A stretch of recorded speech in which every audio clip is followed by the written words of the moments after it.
نحمده ونصلي ونسلم على رسوله الكريم أما بعد فأعوذ بالله من الشيطان الرجيم بسم الله الرحمن الرحيم وإذا لقوا الذين آمنوا قالوا آمنا وإذا خلوا إلى شياطينهم قالوا إنا معكم إنما نحن مستهزئون الله يستهزئ بهم ويمدهم في طغيانهم يعمهون أولئك الذين اشتروا الضلالة بالهدى فما ربحت تجارتهم وما كانوا مهتدين صدق الله العظيم والصلاة والسلام عليك يا سيدي يا رسول الله وعلى آلك وأصحابك يا سيدي يا حبيب اللہ۔ حضرات درس قرآن حکیم میں سورہ البقرہ کی ان 3 آیات کا ترجمہ اور اس کی مختصر تفسیر اور تشریح کی جائے گی۔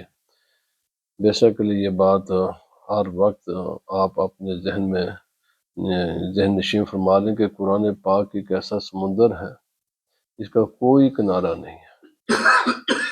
آپ ساری زندگی بھی اس کے اندر جتنا بھی غوطہ لگائیں، جب آپ کو ہیرے موتی جواہرات بے شمار قسم کے معنی ملیں گے، تو بہرحال ایک تو وقت کی بہت شدید احساس ہوتا ہے کہ اس کا بھی خیال رکھنا پڑتا ہے، اور پھر جو سامعین ہیں ان کا بھی خیال رکھنا پڑتا ہے۔ تو ساری چیزوں کو سامنے رکھ کر جتنا وقت اجازت دیتا ہے اور جتنا بیان کر سکتے ہیں کرتے ہیں، ورنہ قرآن حکیم سبحان اللہ یہ اللہ تعالیٰ کی ایسی کتاب ہے کہ انسان حیران رہ جاتا ہے۔ قیامت تک کوئی انسان کا ایسا رویہ نہیں ہے، کوئی اس کا ظاہر اور باطن کا معاملہ نہیں ہے جس کو قرآن حکیم نے بیان نہیں کیا، اور ایسا بیان کیا ہے، ایسا بیان فرمایا ہے، انسان میں صرف غور و فکر کرنے والا ذہن ہو اور وہ خالی تعصب سے،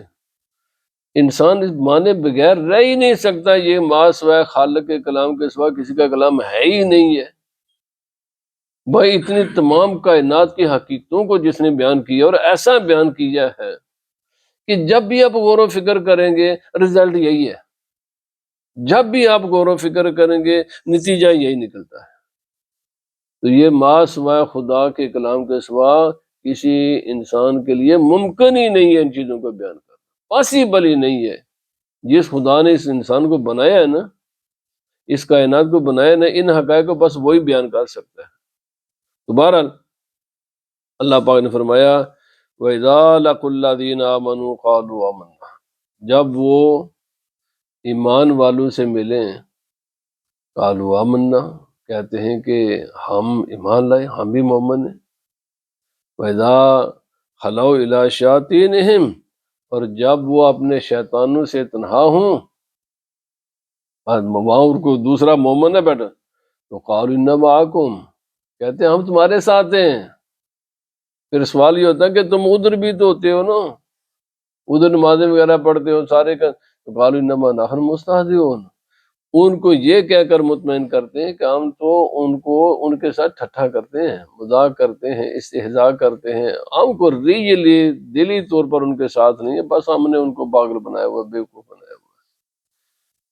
اللہ پاک نے فرمایا اللہ یستہزئ بہم، اللہ تعالیٰ اپنی شان کے مطابق ان سے استہزاء فرماتا ہے۔ میں عرض کروں گا کہ اس کا ترجمہ کیوں نہیں کیا انشاءاللہ اگر وقت ہوا۔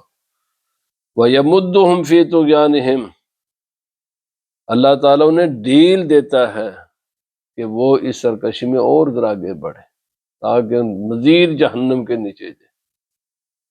فی طغیانہم، اسی سرکشی میں بھٹکتے رہیں اور پھر اسی گمراہی میں اپنی ساری زندگی گزار کر پھر جہنم کے اندر بڑھے۔ اولئک الذین اشتروا الضلالۃ بالہدی، اللہ پاک نے فرمایا یہی وہ لوگ ہیں کہ جنہوں نے ہدایت کے بدلے میں گمراہی خریدی ہے۔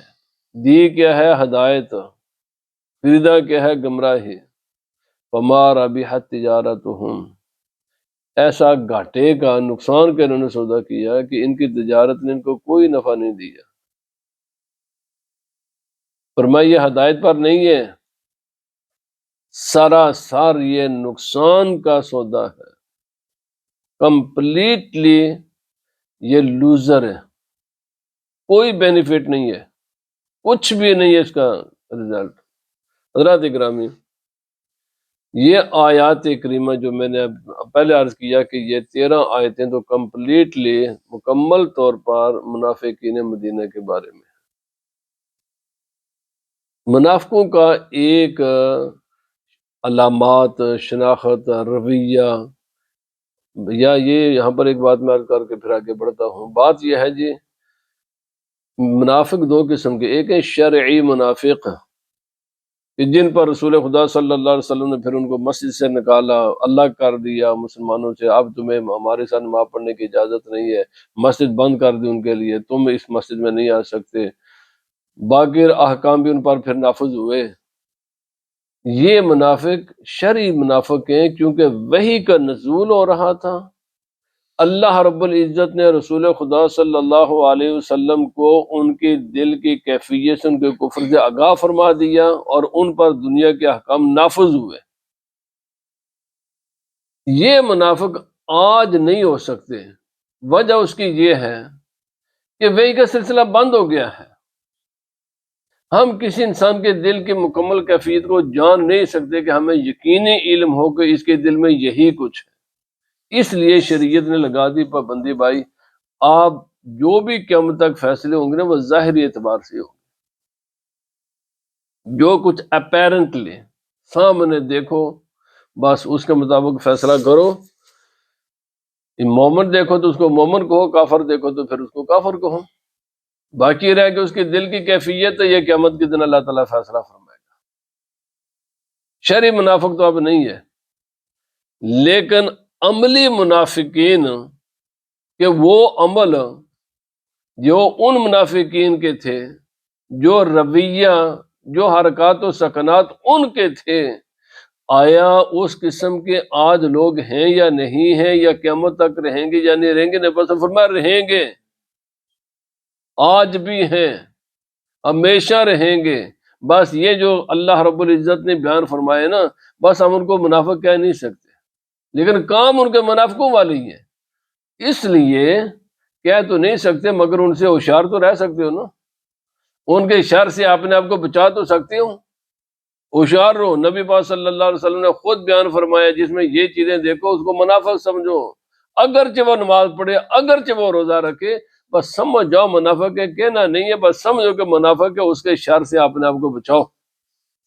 اسی لیے تو رسول اللہ صلی اللہ علیہ وسلم نے بیان فرمایا کہ جس میں یہ چیزیں دیکھو وہ پکا منافق ہے، اور یہ چیزیں آج بھی بہت زیادہ ہیں، کافی ساری، اور ہر طبقات میں ہیں، اور ان چیزوں نے امت مسلمہ کے زوال کا جو بنیادی سبب ہے نا،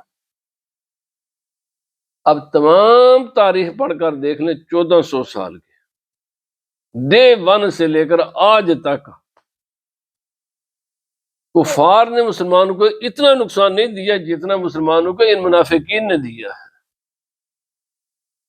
یہ منافق ہمیشہ ہی ہماری صفوں میں داخل ہو کر بالکل بالکل ایسے ہی رہتے ہیں، اور یہ اللہ پاک نے آگاہ فرمایا ہوا ہے۔ اب یہ کمزوری کس کی ہے؟ ہم اگر قرآن پاک کو نہ پڑھیں، اگر قرآن حکیم کو نہ سمجھیں، اور پھر ایسے لوگوں سے ہوشیار نہ ہوں، تو بھائی یہ کمی ہماری طرف سے ہے۔ اللہ رب العزت، اللہ سبحانہ و تعالی اور رسول خدا صلی اللہ علیہ وسلم نے سب کچھ بیان فرما دیا ہے کہ ایسے لوگوں سے ہوشیار رہنا ہے۔ اب ہے وہ بات، فرمائے پہلی نشانی کیا ہے؟ اذا لقوا الذین آمنوا قالوا آمنا، اس کے شان نزول ہے جو آیت کریمہ کا معنی میں نے عرض کر دیا۔ شان نزول یہ ہے کہ مدینہ طیبہ میں منافقین تھے، اور ان کی جو ایک مجلس سے جن کو اٹھایا گیا تھا وہ تو 70 تھے، اور ان کا سردار عبداللہ بن ابی ابن ابی سلول تھا، یہ اس کا سردار تھا۔ صحابہ یہ اپنے منافقین، اپنے گروپ، اپنے جتھے کو لے کر کہیں جا رہا تھا، تو راستے میں حضرت سیدنا صدیق اکبر رضی اللہ تعالیٰ عنہ، حضرت عمر رضی اللہ تعالیٰ عنہ، اور حضرت علی شیر خدا رضی اللہ تعالیٰ عنہ، وہ بھی کہیں جا رہے تھے۔ تو راستے میں ان کے آپس میں دیکھ لیے ایک دوسرے کو، تو اب یہ منافق عبداللہ بن ابی یہ چونکہ اپنے جتھے کو کہنے لگا دیکھو میں چونکہ نمازیں پڑھتا تھا نا ساتھ ہی نمازیں سارے ہر چیز سب کچھ مسجد نبی میں کرتا تھا، کہنے لگا آؤ میں تمہیں بتاتا ہوں میں ان کو کیسے بیوقوف بناتا ہوں، اور جیسے میں بناتا ہوں نا تم بھی ایسے کیا کرو، آپ نے شتونگڑوں کی وہ تربیت کر رہے تم بھی ایسے کیا کرو۔ اچھا گیا حضرت ابوبکر صدیق رضی اللہ تعالیٰ عنہ کو، جناب السلام علیکم، کمال ہو، آپ اپنے قبیلے کے سردار ہو، عرب کی شان و شوکت ہو، دین کے ستون ہو، شیخ الاسلام ہو، بے پناہ۔ حضرت ابوبکر صدیق رضی اللہ تعالیٰ عنہ کی تعریف کی، بڑی تعریف کی تھی۔ اے یاد رکھ لیں اے جڑے چرب زبان یہ سارے سچے نہیں ہوتے، اے بڑے ہوشیار رہنے کی ضرورت ہے ان لوگوں سے۔ اچھا پھر کافی حضرت ابوبکر صدیق رضی اللہ تعالیٰ عنہ کی تعریف کرنے، پھر حضرت عمر فاروق رضی اللہ تعالیٰ عنہ کے پاس گیا، اور جناب آپ تو عرب کے ہیرو ہیں، آپ تو اسلام کی شان و شوکت ہے، آپ ہی کے ذریعے تو اللہ تعالیٰ نے ایمان اور کفر میں فرق کیا، آپ کو فاروق کا لقب دیا ہے، بڑی شان بیان کی حضرت سیدنا عمر رضی اللہ تعالیٰ عنہ کی۔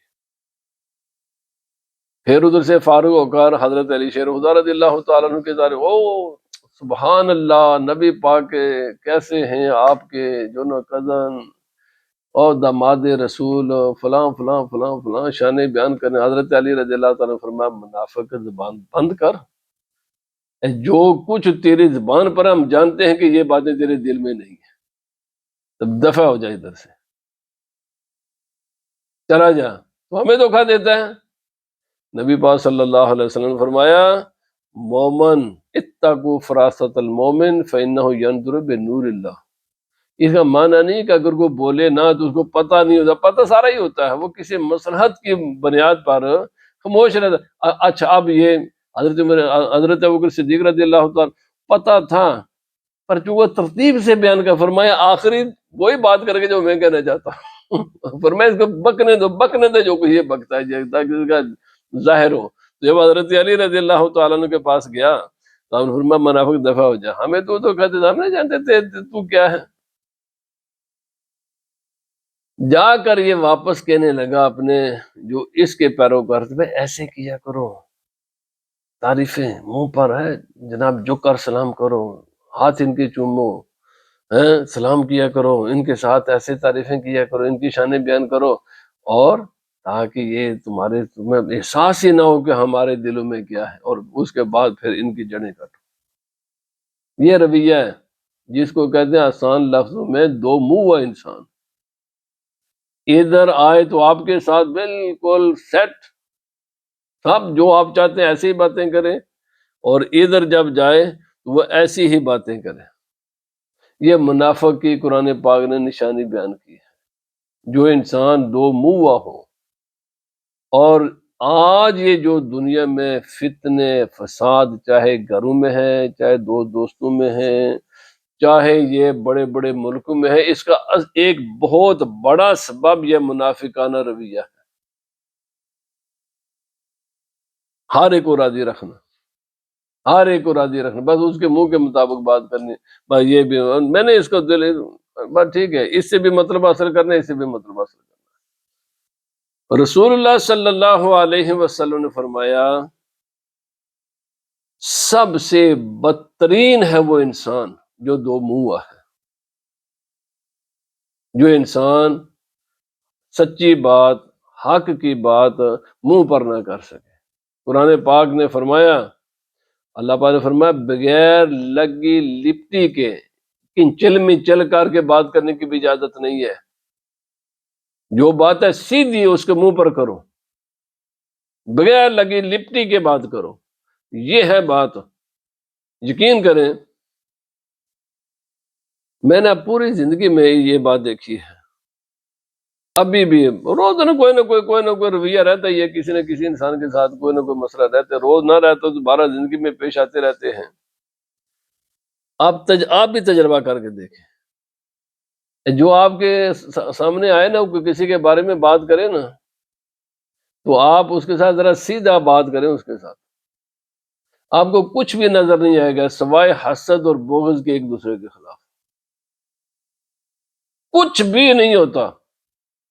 اچھا دو مصیبتیں ہیں، اور دونوں سے اللہ رب العزت نے منع کیا ہے، دونوں ہی سے اسلام نے منع کیا ہے، دونوں سے رسول اللہ صلی اللہ علیہ وسلم نے منع فرمایا ہے۔ ایک یہ مصیبت ہے کہ بات کلیئر نہیں کوئی کرتا، لگی لپٹی بات کرتے ہیں، کلیئر بتاتا نہیں اور ایویڈنس ساتھ لے کر نہیں آتا۔ اچھا ایک بھائی، اچھا یہ جو تو نے کی ہے یہ کدھر سے آئی ہے بات؟ کسی نے بتایا، الحمدللہ میں تو یقین کریں، میں نے یہ نبی پاک صلی اللہ علیہ وسلم، یہ میرے پاس کئی لوگ آتے، میرے سرکار یہ جو یہ مسئلہ کس نے بتایا؟ کسی نے بتایا، میں جس نے بتایا اس کا نام بتاؤ، بس 2 منٹ میں فارغ ہو کر واپس ہو جاتا ہے۔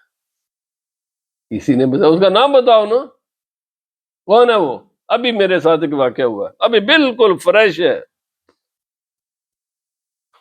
اگر وہ سنیں گے تو سمجھ ہی جائیں گے۔ مجھے کہنا جی فلاں فلاں آدمی کا یہ مسئلہ بہت بڑا مسئلہ ہے جی۔ میں نے کہا یار مان لی تیری بات، کتنے آدمیوں کا ہے جی؟ 3 آدمیوں کا مسئلہ ہے۔ میں ان میں سے ایک ہے یا 3 کا ہے؟ کیونکہ لوگ اپنے بات کو نا ذرا پاورفل بنانے کے لیے 3 4 کو ساتھ ملاتے ہیں۔ میں نے کہا 3 4 کا یا ایک کا ہے 3 4 ہی کا ہے، میں ذرا اس کا ایویڈنس میرے پاس بھیجو۔ افتاد چین چوں کرنے کے بعد آج پھر ٹھوس بھائی بات کرتے ہو تو جس کے پاس کوئی کسی کے خلاف کوئی بات ہے تو بات کرو، منہ پر ایویڈنس لے کر آؤ۔ مجھے فلانے نے بتایا تھا، مجھے کس نے بتایا؟ اس کا نام لو، میں اس سے آدمی بات پوچھ لے۔ 2 مصیبتیں نبی پاک صلی اللہ علیہ وسلم نے فرمایا سب سے بڑا جھوٹ ہے یہ بات، سنی سنائی بات کو آگے پھیلانا۔ پوچھنا ہے یہ نہیں عیدیں جب آتی ہے نا، جیسے رمضان آتے چاند نظر آ گیا، بھائی کس نے بتایا؟ کسی نے مجھے بتایا۔ بھائی جس نے بتایا تھا تو اس کا نام بتاؤ نا، میں بتاؤ نا۔ پورے رومرز، افواہیں پھیلا دی جاتی ہیں۔ یاد رکھ لیں ان افواہوں کے بارے میں شریعت کا حکم کیا ہے۔ میں آپ کو مسئلہ بتاؤں، یہ سارے مسئلے حل ہو جائیں گے اگر ہم، اور بڑے آسانی کے ساتھ حل ہوتے ہیں۔ اعلی حضرت عظیم البرکت علیہ الرحمہ نے فتاوی رضویہ میں لکھا ہے 1,00,000 آدمی گواہی دی آپ کے پاس آ کر، جناب یہ مسئلہ چاند نظر آیا ہے، تو پوچھو خود دیکھا ہے؟ نہیں۔ کس نے دیکھا ہے؟ کس نے بتایا ہے؟ تو فرمایا جس نے بتایا اس کا نام بتاؤ۔ فرمایا نہ بتا سکے تو 1,00,000 آدمی بھی گواہی دینا تو لاکھیں کی مسترد کر دیجیے گا، رد کر دیجیے گا۔ جب تک تم کسی آدمی کا تعین نہیں کر سکتے، کوئی ایویڈنس دے نہیں سکتے، 1,00,000 تو دور کے کروڑ آدمی بھی بات کرے نا، اس کی کوئی شرعی ویلیو نہیں ہے جب تک اس کا ایویڈنس نہ ہو۔ ایویڈنس تو یہی ہو سکتا ہے نا جی، جس نے آنکھوں سے دیکھا وہ سامنے آئے۔ یہ میرے بھائی مسلمانوں میں فتنہ پھیلانے کے لیے کم از کم کوئی میرا خیال ہے ½ صدی سے تو بلکہ زیادہ عرصہ ہو چکا ہے سعودی عرب سے یہ مطالبہ ہو رہا ہے، بھائی جن کو وہ نظر آتا ہے وہ بھی تو دنیا کے سامنے لے کر آؤ نا۔ نظر آ گیا ہے، کدھر سے آیا؟ میرے بھائی یاد رکھیں 2 منہ آدمی، بیس لیس بات کرنے والا، گول مول باتیں، اور یہ ہمارے مسلمان ملکوں میں زیادہ تر حکمران، سیاستدان، پورے کا پورا نظام تعلیم اسی منافقت پر مبنی ہے۔ اسی وجہ سے ہمارے ملک ترقی نہیں کرتے۔ اسلام کا آسان سا اصول ہے، سمپل بات ہے، لگی لپٹی کے بغیر سیدھی سچی بات کرو۔ کیوں نہیں کرتے جی؟ تعریف بڑھائیں گے تو وہ جھوٹ، لکھیں گے تو وہ جھوٹ، بولیں گے تو وہ جھوٹ۔ اچھا سیاست کا نام ہی ہم نے نفاق اور منافقت اور جھوٹ کا نام سیاست رکھ دیا ہے۔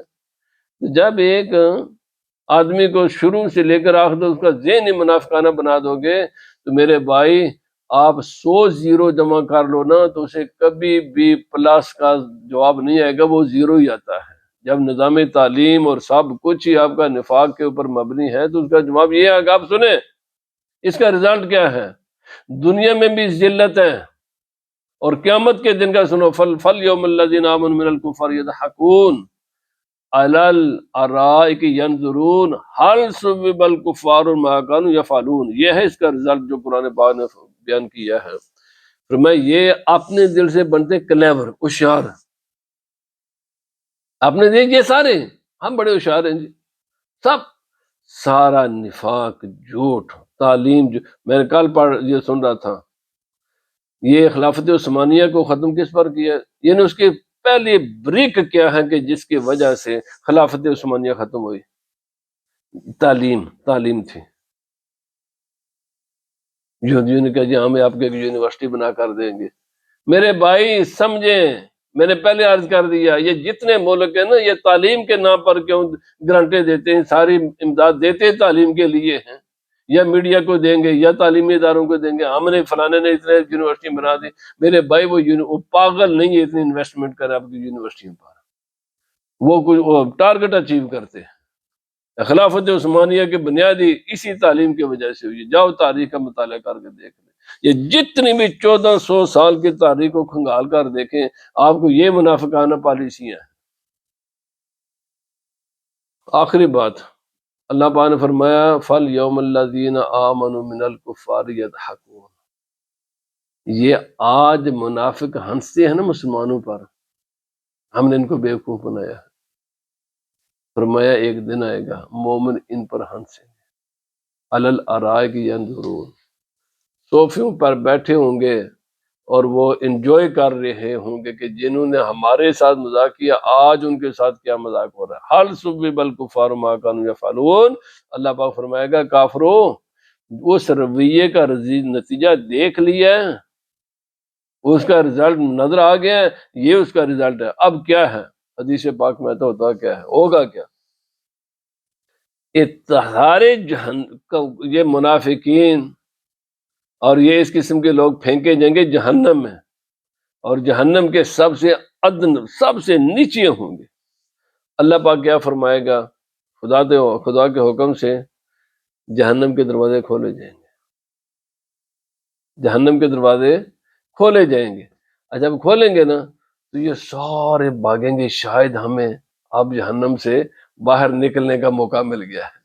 یہ سارے دوڑے دوڑے دوڑے دوڑے جب دروازے کے قریب پہنچیں گے نا تو ان پر دروازے بند کر دیے جائیں گے. تو ان کے ساتھ یہ اشر ہوگا، دروازے کھلا کریں گے، یہ آئیں گے وہاں، اور یہ مسلمان پھر انجوائے کریں گے جو تمہارے ساتھ تم ہمارے ساتھ کرتے تھے نا، اس کا رزلٹ آج یہ ہے. یہ کیا سمجھیں گے؟ اب ہمیں جہنم سے نکلنے کا چانس مل گیا ہے، کیوں؟ دروازے کھلے ہیں. تو جیسے ہی دروازوں کے قریب آئیں گے پھر دروازے بند کر دیے جائیں گے، اور مومن پھر وہاں بیٹھ سے یہ نظارہ دیکھ رہے ہوں گے. اور میرے بھائی نفاق کا نتیجہ دنیا میں بھی ذلت و رسوائی ہے. میں آپ اٹھائیں یہ کمال اتا ترک، جس نے خلافت، دنیا میں اتنی ذلت کی موت کوئی نہیں مرا، اتنی ذلت کی موت نمرود کے بعد یہ مرا. اور پھر یہ ہمارا مشرف جو جس نے اتنے مسلمانوں کو تباہ و برباد کیا، 100 سال کے بعد جو بیماری کمال اتا ترک کو تھی وہی بیماری مشرف کو. کیا ذلت یہ کم ہے بھائی؟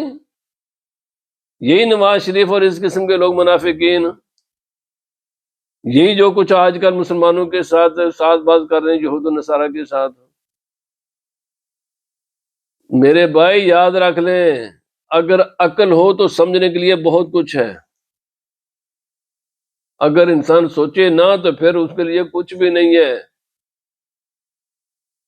کمال اتا ترک کی ہسٹری پڑھ کر دیکھیں، تاریخ میں تمام حقائق موجود ہیں. جس نے نفاق کا بیج بویا اور ترکیوں پر ظلم کے پہاڑ اور مسلمانوں کے ساتھ بے وفائی کی، اس کا آخری انجام ہوا نا، ذرا اس کو پڑھے. اور یہی مشرف جنرل جو کہتا تھا میرا آئیڈیل، میرا رول ماڈل کمال اتا ترک ہے، اور یہ بھی خود دیکھو نا، جو اس کو اور بیماری بھی تو لگ سکتی تھی، وہی بیماری جس بیماری میں وہ مبتلا ہوا اسی بیماری میں یہ مبتلا ہے۔ اللہ تعالیٰ ان کو ذلت نشان عبرت بناتا ہے اسی دنیا میں، اور قیامت کے دن تو ان کا انجام جو ہوگا وہ میں نے عرض کر دیا۔ اس لیے اللہ پاک نے فرمایا اذا لقوا الذین آمنوا، دو منہ آدمی ہو، سب آدمی سمجھ جاتے ہیں جو منہ انسان کون ہے، وہ چاہے ایک فیملی میں ہو، ایک برادری میں ہے، یا پورے کسی ملک میں ہے، یا کہیں بھی ہے۔ ابھی یہ جو ذلیل ہوا ہے جنرل باجوہ، دو منہ تھا نا، دو منہ اگر اسے ایک بات کرتا تو آج وہ ذلیل نہ ہوتا جو آج ہو رہا ہے۔ میں کیا کہ کدھر کے تیری جرنیلی ذلت کی انتہا پر پہنچ گئے۔ میرے بھائی یاد رکھیں، ایک ہی رویہ ہے جو اسلام کا رویہ ہے۔ فرمایا فَعْدِلُوا لَوْ كَانَ ذَا قُرْبَىٰ، عدل کی بات کرو، سچی بات کرو، انصاف کی بات کرو، اگرچہ وہ تیرے اپنے ہی خلاف کیوں نہ جائے، اپنے تیرے رشتہ داری کے خلاف بات کیوں نہ ہو، بغیر لگی لپٹی کے بات کرو۔ ادھر بات کی ہے تو اور، ادھر بات کی تو اور، ادھر بات کی تو اور، ادھر بات کی اس کو، اور اسی طرح یہ مذہبی ابروپیے، یہ پیر، یہ مولوی، وہ طارق جمیل۔ میں یہ میٹھی میٹھی باتیں اس لیے کرے کہ میں نے بریلویوں کو دیوبندی بنانے کے لیے کرتا ہوں۔ آن دی ریکارڈ باتیں ہیں، آن دی ریکارڈ باتیں ہیں۔ پتہ چلا کہ اس کو میٹھی بات رسول اکرم صلی اللہ علیہ وسلم کی امت کی اصلاح کے لیے نہیں تھی، صرف اہل سنت و جماعت کو دیوبندی بنانے کے لیے کرتا تھا۔ یہ اسی کا نام نفاق ہے نا، ادھر کا رویہ اور اندر سے کچھ اور۔ یہی پیر عیسائیوں کے ساتھ بھی جب کر کے کاٹتے ہیں، مسلمانوں کے ادھر سے بھی چندہ وصول کرتے ہیں، ادھر سے بھی چندہ وصول کرتے ہیں، عیدگاہ والے دونوں سے چندہ وصول کرتے ہیں۔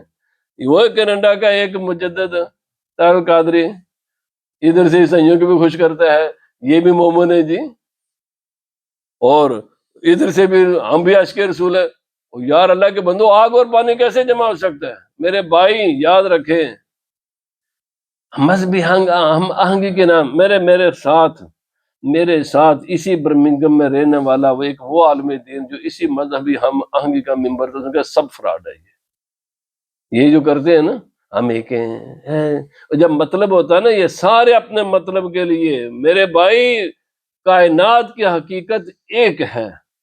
خدا نے فرمایا، وہ ہے نا جی، اور اکبر الہ آبادی نے کہا تھا کعبے کا حج بھی کیا، گنگے کا اشنان بھی، راضی رہے خدا اور خوش رہے شیطان بھی۔ ہم کعبہ بھی جاتے ہیں اور گنگا بھی جاتے ہیں۔ میرے بھائی یہ دو چیزیں جمع نہیں ہو سکتی۔ ہم کافروں کو بھی خوش کریں اور مسلمانوں کو بھی، ہم کرسمس کے کیک بھی کاٹیں اور میلاد النبی بھی منائیں۔ سارے منافقین، یہ سب یہ ناٹی گام کا ایک ڈاکٹر، کب چھپاؤ گے؟ اگر انہیں بتا دیا ہم نے تم سے قرآن پاک، یہ جو کوئی تم مسلمانوں کے خلاف کرتا رہا ہے نا، ہم نے اس کے پیسے دیے، ایئرپورٹیں پڑھ کر دیکھ لو، اس کے فوٹو کے ساتھ رپورٹ پیش کی ہے، ہوم آفس نے رپورٹ اس کا فوٹو لگا کر دیے تھے، 2 لاکھ پوڑ دیا ہم نے۔ اسی طرح یہ اسرائیلی اخبارات نے مولویوں کے فوٹو لگائے ہیں، یہ ہیں مولوی جو ہم سے آ کر پیسہ وصول کرتے ہیں اور یہاں پر آ کر ہم جا کر پھول چڑھاتے ہیں۔ یہ تو گودار چھوڑتے نہیں نا جی۔ اے عبد الوہاب نجدی نے جو کچھ مسلمانوں کے خلاف کیا، ساری کی ساری، یہ سعودی خاندان نے جو کچھ مسلمانوں کے خلاف کیا، ساری رپورٹیں لندن جا کر بیٹھ دیکھ رہے، پبلش ہوگی۔ یہ کمال عطا ترک ہے ان لوگوں کا۔ میرے بھائی نفاق دنیا میں بھی ذلیل ہوتا ہے۔ کب تک حکومت کر لو گے؟ کب تک تم یہ دنیا کے مزے لوٹو گے؟ جب حقائق سامنے آتے ہیں نا، تو اگر جو زندگی میں 40-60-70 سال کی گزار ہی جائے گا، ٹھیک گزار لے گا کھا پی کر، پر بعد میں ذلت اس کے مقدر ہوتی ہے۔ جس نے بھی رسول اللہ صلی اللہ علیہ وسلم کی امت کے ساتھ دھوکھا کیا ہے، وہ ابوالفضل فیضی اکبر کا وہ جو آج عزت حضرت مجدد الفسانی کی کہ اس مولوی کی ہے، قرآن پاک کی تفسیر لکھی تھی بغیر نقطے کے، بہت بڑا علم والا تھا، آج اس کی قبر پر لوگ تھکتے بھی نہیں ہیں، کیونکہ نبی پاک صلی اللہ علیہ وسلم کے دین کے ساتھ غداری کی تھی۔ اور حضرت مجدد الفسانی علیہ الرحمہ کو چومتے ہیں، ان کی قبروں پر کو بھی چومتے ہیں۔ جو لوگ دین کے ساتھ دو نمبری کریں اور یہ کہہ دیں کہ جناب ہماری زبائی کا کب، یہ تم اپنے نفاق کو چھپا نہیں سکتے، اگر چھپ بھی گیا تو دنیا سے چھپاؤ گے نا کہ ہم، اب وہ پہلی بات تو یہ ہے، یہ دنیا میں ذلیل ہوتے ہیں۔ پہلی بات یہ جتنے منافقین ہیں نا یہ سب کے سب دنیا ہی میں ذلیل ہوتے ہیں۔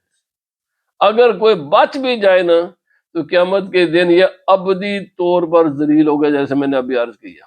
اللہ پاک ہمیں عمل کے دے۔ اس لیے کھری بات، سچی بات، ایک طرف اگر تم مسلمان ہو تو مسلمان بن کر رہو، اور مسلمانوں میں اگر سنی ہو تو پھر سنی بن کر رہو، ظاہر باطن اندر باہر سے ہم سب کو ایک سمجھتے ہیں۔ میں آئی نے کہا 300 گز پر اپنے مسجد نے کہ کدی وہ بھی تھے کہ آیا ہوئے، اگر ایک افراد مسجد ہے سب دھوکے بازی نے، فراڈیاں نے۔ سچے بنو، مسلمان ہو تو سچے مسلمان، سنی ہو تو اندر باہر سے سنی۔ جس جماعت کے ساتھ اپنا تعلق قائم رکھتے ہو نا، اگر وہابی ہو تو پھر پکے وہابی بن کر ہو نا، شیعہ تو بالکل اعلانیہ شیعہ بن کر رہو، دیوبندی تو اعلانیہ قوم دیوبندی، بات ٹھیک ہے، قیامت کے دن فیصلہ ہو جائے گا۔ یہ دو نمبریاں، ادھر بھی دھوکا ادھر بھی دھوکا، ادھر اسی طرح ہمارے ہم سنی ہیں بھائی، اگر سنی ہو تو پھر تمام معاملات اہل سنت جماعت کے ساتھ رکھو۔ اگر تمہیں یہ اچھے نہیں لگتے تو جس گروپ جو تمہیں جو بھی اچھا لگتا ہے نا چلے جاؤ اس کے ساتھ، قیامت کے دن فیصلہ ہو جائے گا۔ پر سنیوں کو دھوکا تو نہ دو، اسی طرح مسلمانوں کو دھوکا نہ دو، سیدھے سادے بن کر کھڑے رہو جس کے ساتھ، کیونکہ کائنات خدا ایک ہے، دماغ ایک ہے، دل ایک ہے۔ اس میں جو دو نمبری کرے گا اس کا معنی ہے کہ دماغ ایک ہی سوچتا ہے، کسی ایک کو صحیح سمجھے گا، جس ایک کو تم نے صحیح سمجھا ہوا نا بس اس کے ساتھ رہو۔ اللہ پاک قیامت کے دن باقی فیصلے قیامت کے دن ہو جائیں گے۔ وما علینا۔